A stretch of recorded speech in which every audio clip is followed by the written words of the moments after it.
सूरज डूब चुका था और दुनिया को अंधेरे में रंग रहा था।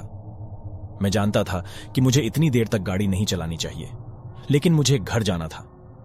ग्रामीण इलाकों की सड़क मेरे सामने फैली हुई थी, डामर का एक घुमावदार रिबन जिसके किनारे भयानक जंगल थे। हेडलाइट्स ऑब्सीडियन पर्दे को चीरती हुई आगे के रास्ते को रोशन करती है। मेरे हाथों ने स्टीयरिंग व्हील को कसकर पकड़ लिया और मैंने अपनी रीढ़ की हड्डी में उभर रही बेचैनी को दूर करने की कोशिश की।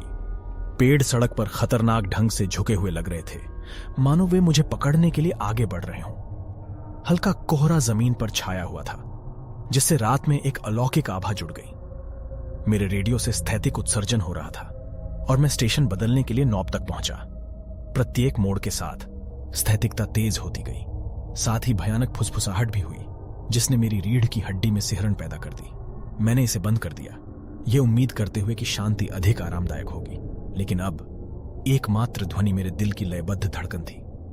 जैसे ही मैं सुनसान सड़क पर आगे बढ़ा, सामने कोहरे से एक आकृति उभरी।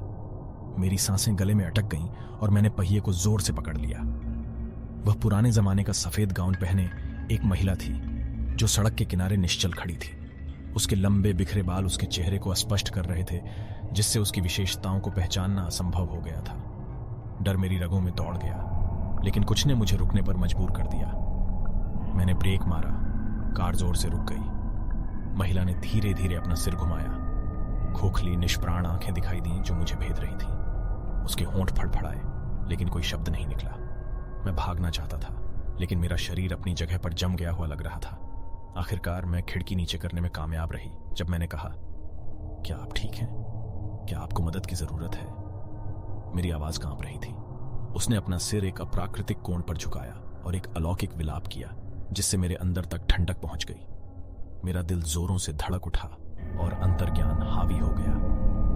मैंने गैस पेडल पर अपना पैर पटका और तेजी से आगे बढ़ गया। उसकी डरावनी चीख की गूंज पीछे रह गई, लेकिन रात अभी खत्म नहीं हुई थी। जैसे जैसे मैं आगे बढ़ता गया, सड़क अंतहीन रूप से लंबी होती गई और मुझे एहसास हुआ कि मैं गोल गोल घूम रहा था। घबराहट ने मेरे विवेक को नष्ट कर दिया और मुझे ऐसा महसूस हुआ जैसे मैं एक बुरे सपने की भूल भुलैया में फंस गया हूं। हर बार जब मैंने मुड़ने या वैकल्पिक मार्ग लेने की कोशिश की, तो सड़क वहीं मुड़ जाती थी जहां से मैंने शुरू किया था। मिनट घंटों में बदल गए और थकावट मेरी चेतना पर हावी हो गई। जब मुझे लगा कि मैं अब और पीड़ा नहीं सह सकती, तभी दूर पर एक धीमी रोशनी चमकी। एक गैस स्टेशन! मुझ पर राहत की लहर दौड़ गई और मैं इस भयानक कष्ट से राहत पाने के लिए प्रार्थना करते हुए उसकी ओर तेजी से बढ़ा। जैसे ही मैं गैस स्टेशन के अंदर गया, मैंने देखा कि यह अजीब तरह से सुनसान था। वहां कोई अन्य कार नहीं थी और अंदर की लाइटें मंद थीं। एक बेचैन करने वाली भावना मेरे मन में घर कर गई, लेकिन मुझे मदद की जरूरत थी। मैं प्रवेश द्वार की ओर जाने से पहले एक पल के लिए झिझकते हुए कार से बाहर निकला। दरवाजा चरमराकर खुला और एक भयानक गूंज के साथ घंटी बजी। हेलो, क्या यहां कोई है? मैंने पुकारा। मेरी आवाज खाली दुकान में गूंज रही थी। कोई जवाब नहीं। धूल से सने उत्पादों से सजी अलमारियां अतीत के भूतों की तरह मेरे चारों ओर मंडरा रही थीं।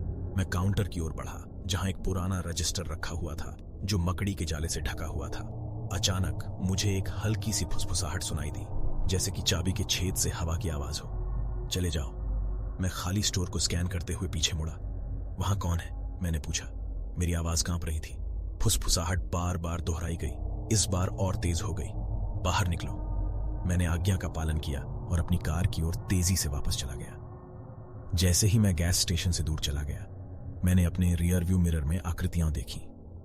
धुंध से उभरती काली छायादार आकृतियां धीरे धीरे मुझ पर हावी हो रही हैं। मैंने पैडल को फर्श पर धकेला। मेरा दिल जैक हैमर की तरह धड़क रहा था। आकृतियां निकट आती गईं और मैं उनके विचित्र रूपों को समझ सका। उनके लंबे हड्डीदार अंग और लंबे चेहरे थे, जो द्वेषपूर्ण ढंग से मुस्कुराते थे। मेरा मन समझ नहीं पा रहा था कि मैं क्या देख रहा हूं। यह ऐसा था जैसे कोई दुःस्वप्न हकीकत में बदल गया हो। भागने की बेताब कोशिश में मैं बगल की सड़क पर तेजी से मुड़ गया। सड़क संकरी थी। उसके किनारे घनी वनस्पतियां थीं जो मुझे करीब आ रही थीं। मेरे रियरव्यू मिरर से आकृतियां गायब हो गईं, लेकिन दमनकारी माहौल बना रहा। मुझे नहीं पता था कि यह सड़क मुझे कहां ले जाएगी, लेकिन उन घृणित कामों का पीछा करने से बेहतर कुछ भी हो सकता है। अंधेरे ने सब कुछ निगल लिया और एकमात्र रोशनी जो मेरा मार्गदर्शन कर रही थी, वह थी मेरी हेडलाइट्स। अचानक मुझे सामने कुछ दिखाई दिया। एक व्यक्ति सड़क के बीच में खड़ा था। जैसे ही मैंने सफेद गाउन में उस महिला को पहचाना, मेरा दिल बैठ गया।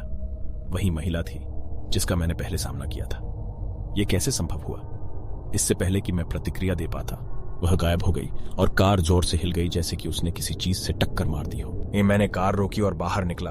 सामने का निरीक्षण करते समय मेरे हाथ कांप रहे थे, लेकिन वहां कुछ भी नहीं था। टक्कर का कोई निशान नहीं, कोई शव नहीं, बस दमनकारी अंधेरा और एक द्वेषपूर्ण शक्ति में फंसे होने का एहसास। अपनी समझदारी के डर से मैं कार में वापस कूद गया और इस भयानक परिदृश्य से बचने का दृढ़ निश्चय करते हुए आगे बढ़ गया। सड़क घूमती फिरती रही और मुझे भय की गहरी खाई में ले गई। मेरा दिमाग मेरे साथ चालें खेल रहा था, हमेशा भयानक छवियां बना रहा था।